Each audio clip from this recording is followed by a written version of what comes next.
하나님이 사랑하시는 비산동교회 성도님들, 지난 하루 동안 평안하셨습니까? 하나님의 말씀은 살아있고 힘이 있어 우리의 삶의 생명력과 활력을 더하여 줍니다. 우리가 이러한 하나님의 말씀을 듣고 믿는다면 그 말씀은 능력의 말씀이 되어 나타나게 될 것입니다. 오늘도 주님이 주시는 이 능력의 말씀을 듣고 세상이 주는 힘이 아니라 주님이 주시는 능력으로 살아가는 우리 모든 성도님들 되시길 바랍니다. 기도하겠습니다. 사랑의 하나님 아버지, 오늘도 우리에게 힘을 주옵소서. 이 땅의 삶을 살아갈 힘을 주옵소서. 그 힘이 주의 말씀에서 기인되오니 주의 말씀을 듣고 능력 얻어 살아가는 우리 모두가 되게 하여 주옵소서. 오늘도 듣겠습니다. 이 모든 말씀 우리 주 예수 그리스도의 이름으로 기도드립니다. 아멘. 오늘 우리에게 주시는 하나님의 말씀은 누가복음 25장 25절에서 35절까지 말씀입니다. 하나님의 말씀을 함께 읽겠습니다.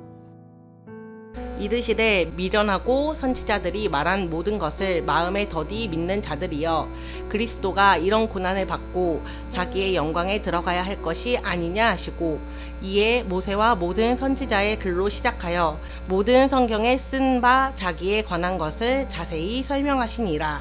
그들이 가는 마을에 가까이 가매 예수는 더 가려 하는 것 같이 하시니, 그들이 강권하여 이르되 우리와 함께 유하사이다.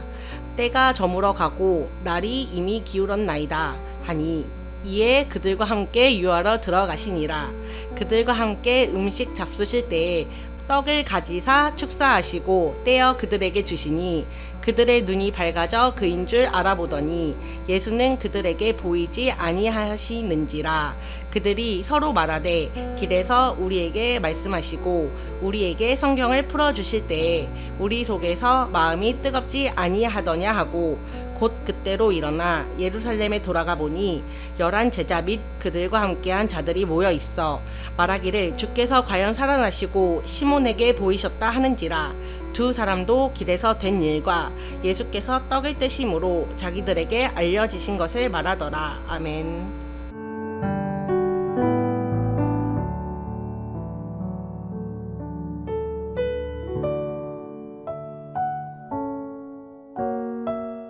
(25절을) 보시면 부활에 대해 깨닫지 못하고 믿지 못하는 두 제자에게 예수님은 미련하고 마음에 더디 믿는 자들이라고 책망하십니다. 예수님의 십자가와 부활의 복음은 수준 높은 지식을 요구하는 것도 아니고 산에 올라가 극심한 수련을 해야 얻을 수 있는 것도 아닙니다. 주님의 말씀에 조금만 관심을 가지고 귀를 기울였다면, 그리고 주님의 말씀에 조금만 가까이 하려고 한다면 누구라도 알 수 있고 믿을 수 있게 되는 것입니다.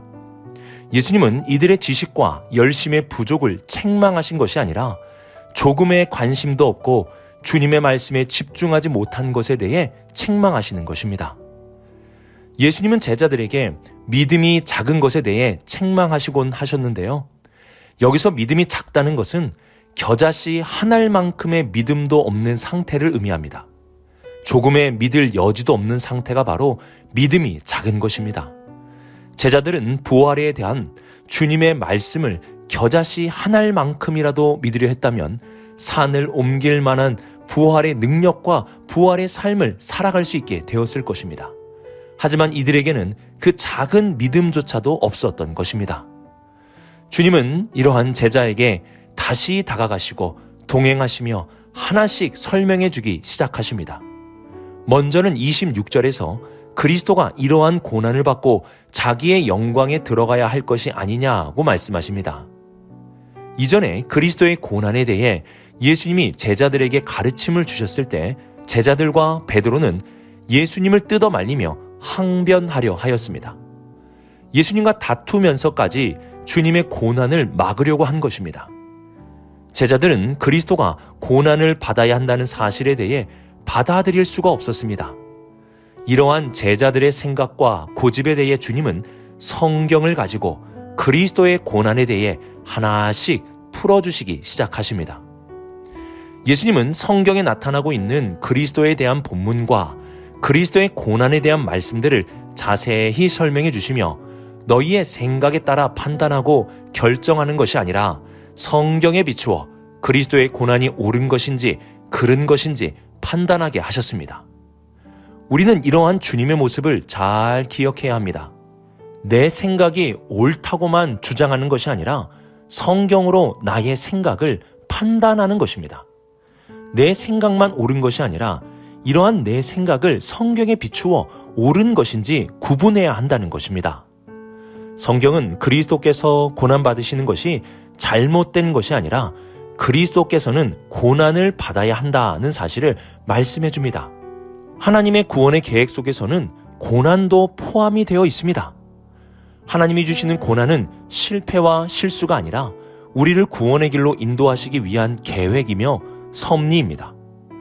그리스도의 고난이 많은 사람을 살리는 구원의 길이 됨과 같이 하나님이 우리에게 주시는 고난도 우리의 삶의 구원과 생명의 길이 될 수 있는 것입니다. 이 땅의 삶을 살면 살수록 깨닫는 것은 고난과 같은 슬픈 일들이 많이 있다는 것입니다. 하지만 그 고난 속에서 우리가 꼭 기도하며 점검해야 할 것이 있습니다.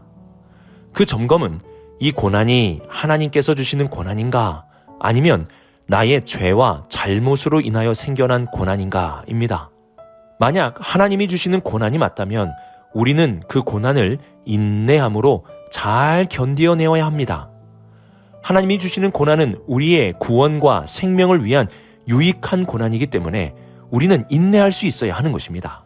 하지만 나의 죄로 인한 고난이라면 우리는 회개의 자리로 나아가야 합니다.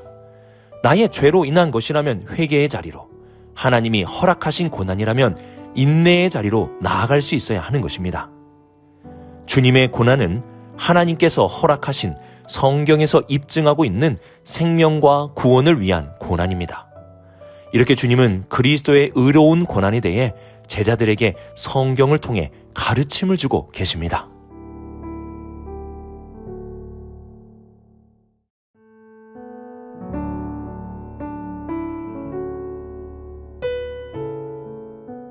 (28절을) 보시면 엠마오라는 마을에 가까워지자 예수님은 더 가려 하는 것 같이 하셨다라고 말씀하십니다. 이들은 엠마오에 머물려 하였지만 예수님은 이들을 떠나려고 하셨다는 것입니다. 주님의 말씀을 계속 믿지 않고 거부하게 된다면 주님은 떠나실 수밖에 없는 것입니다.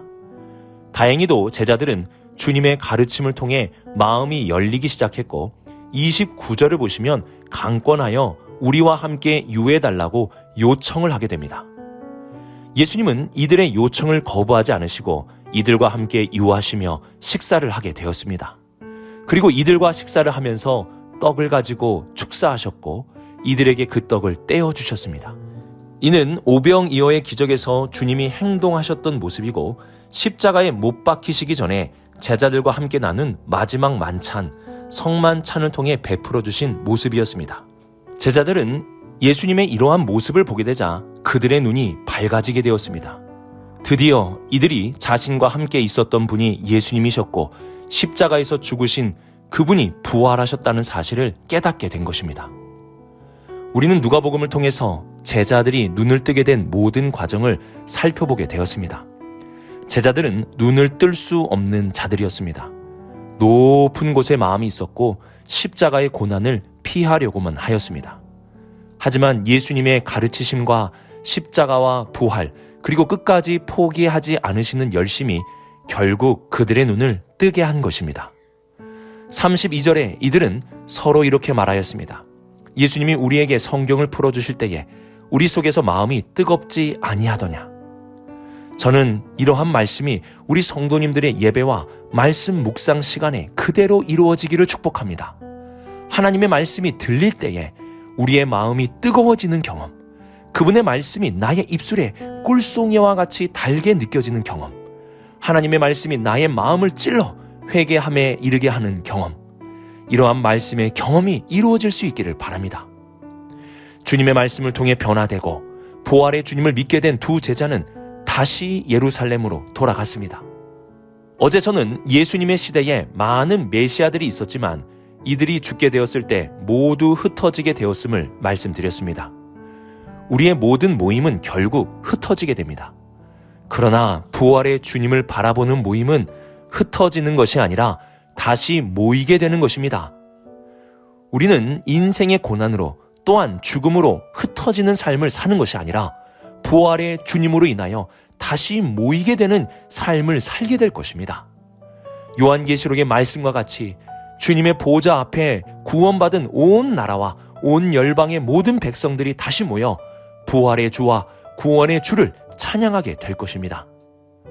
부활의 주님을 만난 제자들은 이제 부활의 증인이 되어 살아가게 됩니다. 십자가에서 주님을 배반했던 베드로도 주님의 증인이 되었고, 미련하고 마음에 더디 믿었던 두 제자도 부활의 증인이 되었습니다. 우리는 지금도 살아계셔서 말씀하시는 부활의 주님을 만나게 됩니다.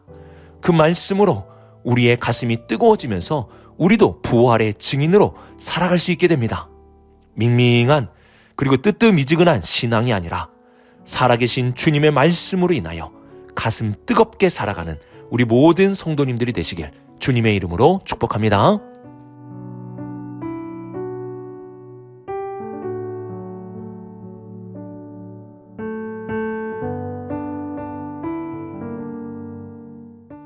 너에게 묻는다는 안호연 씨의 시가 있습니다. 그 시의 내용은 이러합니다. 연탄재 함부로 발로 차지 마라. 너는 누구에게 한 번이라도 뜨거운 사람이었느냐? 이 시의 내용과 같이 우리에게 한 번 주어진 소중한 인생을 더 뜨겁게 그리고 열정적으로 살아가야 하지 않겠습니까? 하루를 살아도 뜨겁게 살아간다면 그 하루가 얼마나 값진 하루가 되겠습니까? 하지만 우리의 삶은 점점 뜨거워지는 것이 아니라 뜨겁다가도 금방 식어지는 삶을 살게 됩니다. 또한 뜨거워도 팔팔 끓는 뜨거움이 아니라 미지근한 삶으로 살아가게 됩니다. 우리에게 주어진 소중한 삶을 뜨겁게 살아가야 하지 않겠습니까? 그러면 어떻게 우리는 뜨거운 삶을 살아갈 수 있을까요? 우리를 뜨겁게 하는 것이 있어야 합니다. 우리를 뜨겁게 하는 것이 무엇입니까? 세상의 즐거움도 한순간이요. 세상의 유의도 쾌락도 성공도 한순간입니다. 하지만 우리를 지속적으로 뜨겁게 하는 것은 세상의 이러한 것이 아니라 바로 하나님의 말씀입니다. 그분의 말씀이 살아 우리 안에 움직일 때, 그분의 말씀에 따라 내가 순종하며 살아갈 때에 우리의 마지막 한숨까지도 뜨거운 한숨이 될 수 있게 될 것입니다. 바울은 자신의 인생을 달리는 인생이라 하였고 하나님 앞에 모든 것을 쏟아붓는 열정적인 인생이라 말하였습니다. 바울이 특별했기 때문에 이러한 뜨거운 삶을 산 것이 아니라 바울은 하나님의 말씀에 붙들린 자로 살아갔기 때문에 이렇게 뜨겁게 살아간 것입니다. 우리도 주님의 말씀에 매여 그분의 말씀에 붙들린 자로 살아간다면 우리도 바울과 같이 뜨겁게 살아갈 수 있습니다. 단 하나의 말씀이라도, 단 한 구절의 말씀이라도 그 말씀을 부여잡고 순종하기 위해 살아간다면 우리의 삶은 결코 메마르지 않을 것이며 식어지지 않게 될 것입니다. 오늘의 말씀을 묵상하며 우리의 삶의 고난에 대해 먼저 점검할 수 있기를 바랍니다. 그 고난이 하나님이 주시는 고난이라면 인내함으로 지나갈 수 있어야 합니다. 그 고난은 우리에게 유익이 되는 고난이며 생명과 구원을 베풀어 주시는 소중한 고난이 됩니다. 주님의 포기하지 않는 열정으로 제자들의 마음이 열렸고 그들은 뜨거움을 경험하게 되었습니다. 그리고 그 뜨거움으로 흩어지는 자가 아니라 모이는 자로, 그리고 땅끝까지 주님의 증인이 되어 살아갔습니다. 오늘도 우리가 살아계신 주님의 말씀을 듣는다면 우리도 이러한 뜨거운 삶을 살아갈 수 있게 될 것입니다.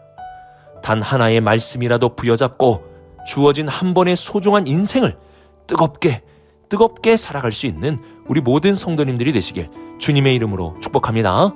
기도하겠습니다. 사랑의 하나님 아버지, 우리의 삶에 많은 고난들이 있을 때에 가장 먼저 기도하게 하옵소서. 기도함으로 우리의 죄가 밝혀진다면 회개하게 하시고, 하나님이 주시는 고난이라면 인내하게 하옵소서. 또한 우리의 삶의 열정이 식어지지 않게 하시고 주님의 말씀으로 모이기를 힘쓰고 기도하며 주님의 증인이 되는 우리 모두가 되게 하여 주옵소서. 오늘도 주의 말씀을 들을 때 우리의 마음이 뜨거워지는 역사가 있게 하여 주옵소서. 이 모든 말씀 하나님의 아들 우리 주 예수 그리스도의 이름으로 기도드립니다. 아멘.